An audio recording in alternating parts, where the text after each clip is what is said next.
Olá, boa noite. Veja os destaques do Brasil TV. Operações policiais marcam um dia de combate ao abuso e à exploração sexual de crianças e adolescentes. Médico é preso no Distrito Federal por abandonar a própria mãe idosa no hospital. Servidor da Prefeitura de Contagem foge de blitz para não soprar o bafômetro. Teve perseguição policial e ele acabou batendo o carro. E ainda começa o treinamento dos ambulantes que vão trabalhar no São João de Petrolina, no sertão de Pernambuco. Quinta-feira, dia 18 de maio, Brasil TV está no ar.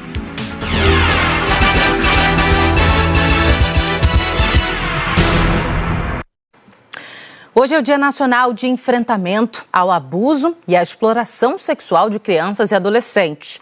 Em vários estados do país, as forças de segurança foram para as ruas para prender suspeitos e apreender materiais usados pelos pedófilos.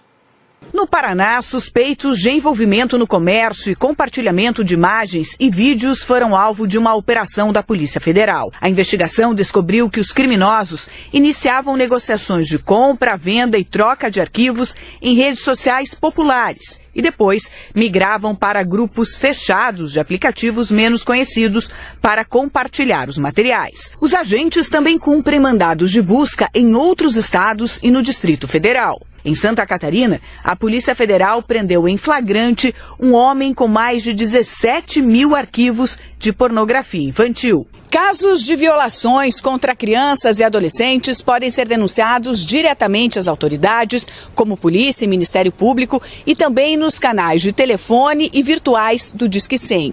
O serviço do Ministério dos Direitos Humanos e da Cidadania registrou mais de 17.500 violações sexuais contra crianças e adolescentes nos primeiros 4 meses deste ano, um aumento de 68% em relação ao mesmo período do ano passado. Os crimes envolvem violências sexuais físicas, como abuso, estupro e exploração sexual, e violências psicológicas. Segundo o Ministério, a maioria das violações acontecem dentro da própria casa onde a vítima e o suspeito moram. Mas o ambiente virtual também pode ser perigoso. O Disque 100 registrou 1.400 violações pela internet esse ano, de crimes como abuso sexual físico, exploração sexual, estupro e violência sexual psíquica. O compartilhamento é um crime, a produção é outro crime, levar isso ao conhecimento da criança, permitir o acesso da criança é outro crime, né? Aliciar a criança pelas redes sociais é outro crime. O próprio estupro de vulnerável cometido no meio virtual, que a gente sabe que hoje é uma prática muito presente na nossa realidade, né? Submeter a criança a uma prática sexual através das redes é um crime que tem uma pena de 8 a 15 anos, mas que se for reiterado pode chegar a mais de 100. De janeiro a abril deste ano, a ONG SaferNet Brasil, que trabalha na defesa dos direitos humanos na internet no país, recebeu mais de 23.700 denúncias de imagens de abuso e exploração sexual infantil, aumento de 70% em relação ao mesmo período do ano passado. A promotora alerta para a necessidade de os pais acompanharem as ações dos filhos na internet e conversarem sobre o assunto. Muitas vezes as crianças se veem diante de uma interação com um crime cibernético, alguém que está solicitando imagens do corpo dela, alguém que está mandando imagens íntimas e ela tem medo de comunicar isso para alguém, tem medo de buscar ajuda porque ela acredita que ela também errou em algum momento. Em Rio Branco foi lançada a campanha Maio Laranja, que é justamente sobre a prevenção e o combate ao abuso e à exploração sexual contra crianças e adolescentes. Foi lançada nesta quinta-feira a campanha Maio Laranja pela Prefeitura Municipal de Rio Branco, que visa combater o abuso e a exploração sexual contra crianças e adolescentes. Em 2023, foram registrados 157 boletins de ocorrência relacionados a crianças e adolescentes vítimas. Desse total, 88 foram contra meninas e 43 contra meninos. Em escala de crimes, os casos mais registrados foram crimes contra a dignidade sexual, estupro, assédio, maus-tratos, violência física em âmbito doméstico, ameaça e abandono de incapaz. Segundo a Secretaria de Assistência Social e Direitos Humanos de Rio Branco, cerca de 130 famílias seguem sendo acompanhadas e monitoradas pelas equipes. Ana Paula Xavier, para o Brasil TV. A gente fala agora de um caso de abandono de idoso. E é uma história que se repete com uma frequência maior do que a gente imagina.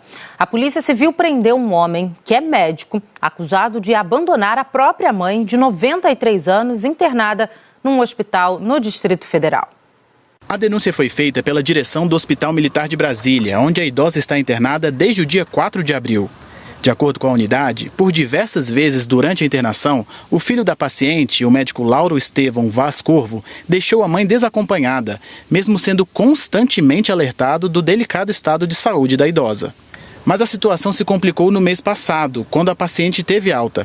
Segundo o hospital, Lauro se negou a levar a mãe de volta para casa, mesmo depois de ter sido oficialmente notificado sobre a alta hospitalar.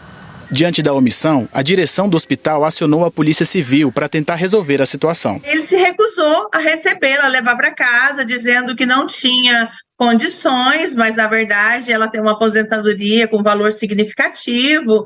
E aí ele recusou e o hospital nos contactou. Então foi por esse motivo que a delegacia começou a investigar, fazer contato com ele. E ao comparecer na delegacia, ele se comprometeu a ir ao hospital para buscá-la. Só que ao chegar aqui no hospital, Lauro mudou de ideia e voltou a dizer que não tinha como levar a mãe para casa por não poder arcar financeiramente com os gastos de saúde dela. Por causa disso, a Polícia Civil foi novamente chamada. Nesse momento, ele insultou uma policial e acabou sendo preso em flagrante pelos crimes de desacato e abandono de idoso. A investigação policial não parou por aí. O médico ginecologista também vai ser investigado por ter obrigado a mãe a assinar uma procuração para poder administrar todos os bens dela. Isso ele confessou na delegacia. Ele disse que realmente ele fez essa procuração enquanto ela estava nessas condições, mesmo sem uma curatela, ou um processo, uma ação de interdição. Lauro Estevão Vaz Corvo tem 63 anos e já tem passagens pela polícia. Em 2013, ele foi condenado por ter abusado sexualmente de 2 pacientes durante consultas médicas. Os crimes ocorreram entre 2009 e 2010, no Centro de Saúde 1 de São Sebastião. Atualmente, ele cumpria pena em liberdade e está com registro de médico cassado pelo CRM. Agora, ele deve passar por uma nova audiência de custódia. As penas pelos novos crimes cometidos podem chegar a 9 anos de prisão. Enquanto isso, a idosa vai continuar no hospital militar. A polícia agora está em contato com outro filho dela, que mora em outro estado. A Defensoria Pública do Distrito Federal, responsável pela defesa de Lauro Estevão Vaz Corvo, afirmou que ele vai passar por uma audiência de custódia amanhã e que só vai falar em juízo. A Prefeitura de Jaú, no interior de São Paulo, decidiu revisar a lei de incentivo fiscal aos donos de imóveis tombados como patrimônio histórico. São mais de 400 espalhados pela cidade. O objetivo é punir quem não cumpre a conservação obrigatória desses locais. O assunto voltou à pauta depois que a fachada de mais um prédio antigo desabou. É o terceiro caso em menos de 2 anos. Um desabamento anunciado. Desde fevereiro, este prédio no centro de Jaú estava interditado e hoje a fachada veio abaixo. O lugar é histórico, tem aproximadamente 100 anos e é patrimônio preservável, 1 grau de tombamento. Segundo a Prefeitura, o prédio tem 72 donos e eles já haviam sido notificados várias vezes. A gente já havia interditado em conjunto com a Defesa Civil, que também correu. O trabalho está acontecendo nesse momento ainda, tá? E esse já era um prédio, se vocês observarem, já estava interditado, aqui já está cercado já. Essas fotos mostram o estado do prédio por dentro, bastante deteriorado. As imagens do alto mostram que várias telhas já tinham caído, do prédio interditado e dos vizinhos, indicando que quase toda a estrutura do quarteirão em frente ao terminal rodoviário está velha e sem cuidados. A Prefeitura pretende fazer um boletim de ocorrência em relação à falta de conservação de patrimônio histórico e o prédio vai continuar interditado. O desabamento da fachada desse prédio colocou em risco as estruturas dos prédios do lado. Por exemplo, aquele comércio que divide parede com ele. Agora, de acordo com a Defesa Civil, ele também corre risco. Por isso, o comércio foi interditado. Esses prédios são centenários e não tem condição mais de ficar aberto para receber comércio, público. Então vão ser todos interditados. Esperar os proprietários reformarem. Sim. O dono estava abalado e não quis gravar entrevista, mas contou que o prédio dele também é histórico, porém preservado, e que isso vai prejudicar o comércio, onde trabalham 15 pessoas. O seu Geraldo é dono desse bar do outro lado, também vizinho ao que desabou. O prédio dele é de 1916. Hoje ele foi avisado que terá que reformar. A gente está recebendo essa notícia agora, então a gente precisa ver, fazer levantamento de custo, de quanto vai ficar para demolir ou para reformar. Então a gente precisa de um certo tempo, né? Não podemos fazer isso praticamente aconteceu agora isso, né? Outro local na mesma calçada está em condições precárias. Essas fotos por dentro mostram como a estrutura é antiga e sem manutenção alguma. A Defesa Civil disse que alguns moradores de rua costumam dormir no local. Esse é um problema crônico em Jaú. Mês passado, a marquise de um hotel desabou no centro da cidade. A fiação elétrica foi atingida pelos escombros e teve uma explosão no transformador. Ninguém se feriu, mas as ruas Major Prado e Amaral Gurgel, as principais do comércio, ficaram fechadas por uma semana, atrapalhando o funcionamento das lojas. Em setembro de 2021, parte de um muro de um prédio que estava em reforma desabou e matou um vendedor de doces de 49 anos que passava pelo local. Na época, a Defesa Civil verificou que tinham sido retiradas vigas de sustentação do telhado. O secretário de Habitação de Jaú garante que a prefeitura mapeou outros prédios com risco e está tomando providências. Existem vários locais que já foram notificados, já foram vistoriados, né? E as atitudes elas estão sendo tomadas. Lembrando que são prédios particulares, então o município ele não pode intervir com a reforma, mas ele está fazendo o dever dele de fiscalizar. No Rio de Janeiro, um prédio de 2 andares desabou essa manhã na Zona Norte. Os bombeiros retiraram os moradores vizinhos por causa do risco de outros acidentes. Bruno Grubert acompanhou. A construção que desabou é parte de um prédio comercial que fica em São Cristóvão, bairro da região central do Rio de Janeiro. Vizinhos disseram que aqui funcionava uma rádio tradicional da cidade e que no começo do ano passado o prédio foi desocupado. Em seguida, a construção foi vendida para uma incorporadora que pretendia construir aqui um residencial. Segundo a Prefeitura do Rio, a empresa não tinha autorização para fazer a demolição do prédio e mesmo assim estava executando o serviço. A queda foi hoje de manhã e foi gravada por pessoas que passavam em frente à construção.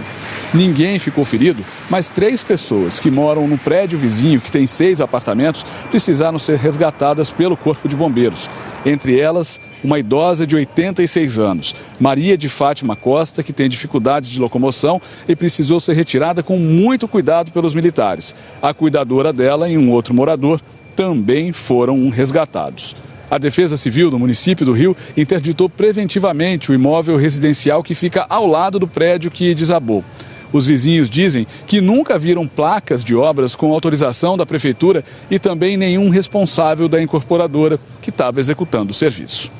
E de umas 2, 3 semanas para trás para agora, começou um quebra-quebra de demolição e a gente não sabia nada, não foi informado, porque não tem nenhuma placa de obra indicando sobre, não veio nenhum perito, engenheiro falar com a nossa casa, que é parede com parede da construção, e simplesmente começou um quebra-quebra sem nós sabermos. Dá para ver aparentemente que foi todo afetado o corredor, tanto que a minha avó teve que sair pela essa entrada aqui, ela é uma paciente oncológica que está acamada, mas o que a gente precisa saber agora é, cadê o responsável dessa obra, quais são os próximos passos, porque nós estávamos trabalhando, estamos com nossa roupa do corpo, entendeu? A minha avó estava usando de um leito hospitalar que não tem como retirar, então eles precisam fornecer algo para ela ter esse conforto, né? E a gente saber o que vai acontecer. O caso já está sendo investigado pela Polícia Civil e a Prefeitura disse que pode cassar a licença de construção da incorporadora se forem constatadas irregularidades no serviço. Bruno Grubert, do Rio de Janeiro, para o Brasil TV. A Justiça Federal condenou uma construtora a promover 51 milhões de reais em compensação ecológica por ter construído um prédio numa área de proteção ambiental em São Luís. A Justiça Federal reconheceu as irregularidades na construção do residencial que fica numa área de proteção ambiental permanente aqui na costa da Praia de São Marcos, em São Luís. De acordo com o Ministério Público Federal, O residencial foi erguido em uma região de dunas e restingas. Não havendo a possibilidade da recuperação ambiental, a Justiça determinou que a construtora responsável elabore um projeto e um cronograma de uma reparação ecológica em até 4 meses, no valor de R$51 milhões. Dinheiro esse que deve ser aplicado preferencialmente na região no entorno do empreendimento, já que o ecossistema afetado pode se degradar ainda mais. A Justiça também anulou as licenças prévia e de instalação concedidas pela Secretaria de Estado do Meio Ambiente e também o alvará de construção expedido pela Prefeitura da capital. De São Luís, Murilo Lucena para o Brasil TV. Agora, olha só essa história. Um servidor público da Prefeitura de Contagem foi preso depois de fugir de uma blitz para não soprar o bafômetro. Durante a perseguição policial, ele acabou batendo o carro. O portão da casa, que fica no bairro Dom Bosco, na região noroeste de BH, foi derrubado com o impacto da batida. O carro foi parar no quintal. Na calçada ficaram as marcas do acidente. A batida aconteceu após o homem fugir de uma operação da Polícia Militar Rodoviária, que acontecia aqui no anel rodoviário, na altura do bairro Engenho Nogueira. E tinha como alvo as pessoas que estavam assistindo um jogo no Mineirão. Segundo os militares, o homem que estava no estádio, ao passar pela blitz, apresentou sinais de embriaguez.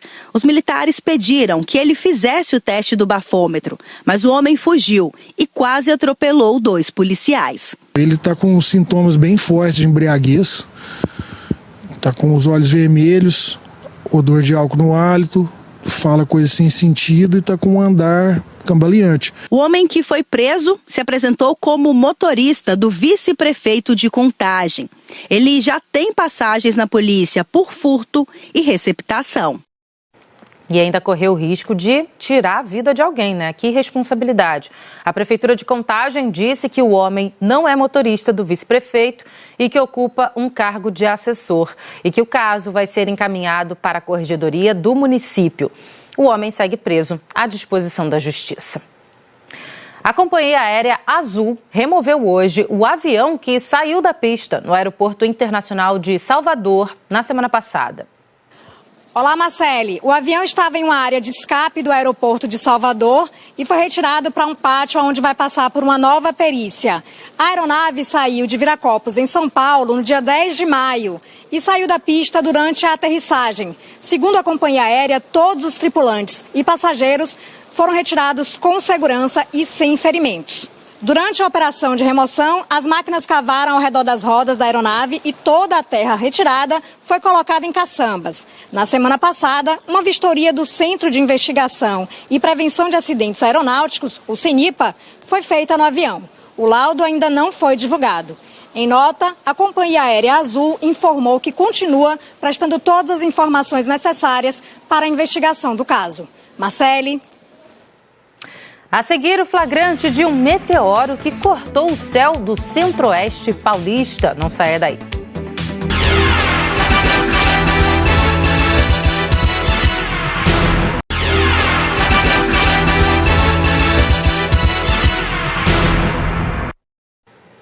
Brasil TV de volta com a imagem captada pela Rede Brasileira de Monitoramento de Meteoros, a Bramon. Foi no céu de Pardinho, no centro-oeste paulista. O registro foi feito no sítio Paraizinho, na zona rural de Pardinho, e mostra a entrada de uma rocha espacial na atmosfera. Depois de deixar um rastro de luz, o meteoro se desintegra no céu. Esses objetos são chamados pelos pesquisadores de bolas de fogo e podem ser vistos com frequência. Basta ter paciência e ficar olhando para o céu à noite.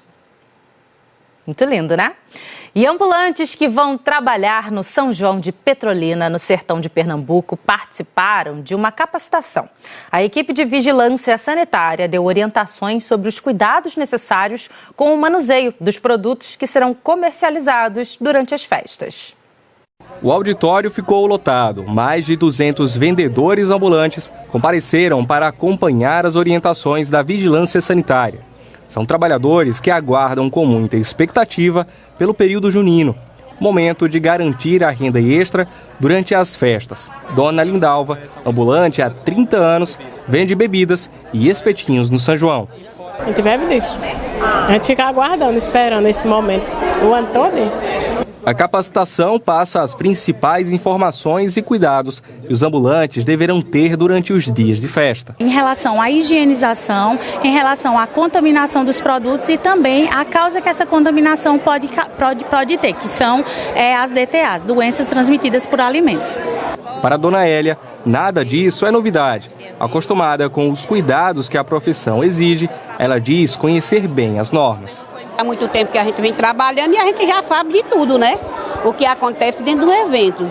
A fiscalização da vigilância é importante para testar essa segurança, ajuda no trabalho de vocês, passa confiança para o cliente?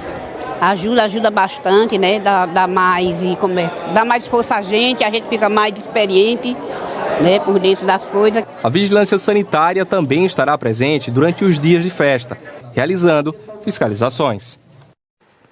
A gente começou o Brasil TV hoje falando das operações neste Dia Nacional do Combate ao Abuso e à Exploração Sexual de Crianças e Adolescentes. E vamos encerrar mostrando que no Distrito Federal, há 15 anos, um projeto tem ajudado famílias, vítimas, na verdade, que sofreram esse tipo de violência. Na roda da vida, eles seguem de mãos dadas. Vocês me apoiam?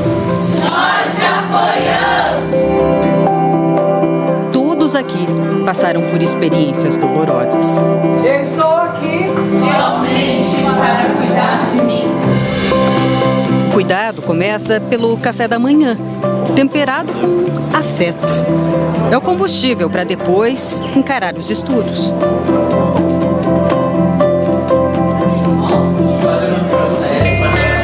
Nas aulas, esses jovens de 15 a 21 anos recuperam os anos perdidos na educação de jovens e adultos.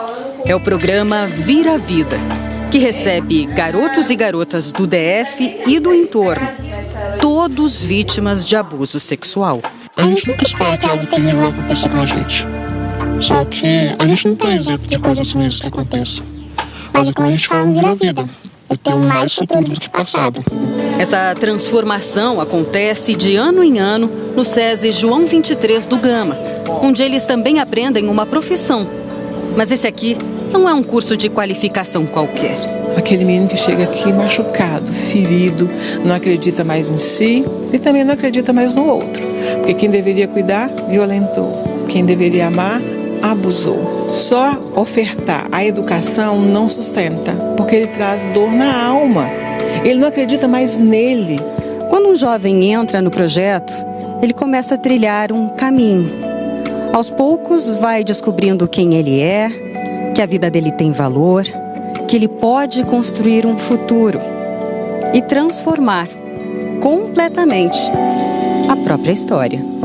Todo ano, cerca de 100 adolescentes, encaminhados pelos assistentes sociais de hospitais ou pelo Conselho Tutelar, por exemplo, são selecionados para participar dessa jornada. Essa turma tem 95 participantes. 1 em cada 3 precisou ser tirado de casa por causa dos abusos e hoje vive em instituições de acolhimento. Eu nunca posso falar. É uma tristeza, assim, né? Ficarmos sozinhos no quarto. Você tinha medo de interagir, então? Muito medo. Aqui, eles cuidam da saúde mental, conversando com psicólogos, psiquiatra e também da saúde física, em consultas de outras especialidades. E tão importante quanto, conversam entre si e descobrem que todos carregam as mesmas dores. Depois de vir para cá, esse jovem derrotou o medo e marcou um golaço. Ele agora está trabalhando na sede do Ministério Público do DF, no plano piloto, como jovem aprendiz. Eu cheguei lá, a gente pega eu entrando assim, muito orgulho, né? Muito orgulho. Nessa turma, 83 jovens foram encaminhados para estágios em órgãos públicos e empresas parceiras do SESI. Essa aqui está trabalhando num laboratório de análises clínicas. Eu trabalho na área do faturamento. Sou uma jovem aprendizado. eu consegui passar por causa dos meus cursos de qualificação. E, nossa, tá sendo uma experiência incrível. E no decorrer do processo, eles vêm se libertando dessas algemas, dessas amarras que foram impostas para que eles pudessem carregar. E hoje não, são borboletas que voam. E ela quer voar alto para um dos mais respeitados institutos de tecnologia dos Estados Unidos. Eu quero muito poder fazer faculdade fora. Eu penso em MIT, etc. Então, com certeza. Linda iniciativa, emocionante. O Brasil TV fica por aqui. Outras notícias no Jornal Nacional, às 8h30 da noite, hora de Brasília. Tenha uma ótima noite. Até amanhã.